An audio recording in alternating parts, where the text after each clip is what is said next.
నేను అదే చెప్పబోతున్నా సార్. ఏం తెలియకుండానే 150 కోట్ల మందిని పుట్టించేసారు అదే. అసలు పూర్తి విజ్ఞానం అందిస్తే విస్ఫోటనం జరుగుతుంది. అది కానీ సార్ దీంట్లో నిజంగా ఫ్యాక్ట్స్ మన పాపులేషన్ తగ్గుతుంది. అవునా? పెరుగుతుందని అనుకుంటున్నాము. హ్మ్.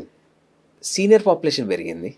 Junior okay. పాపులేషన్ లేదు. ఓకే. మరణాల రేటు తగ్గడం వల్ల ఆ!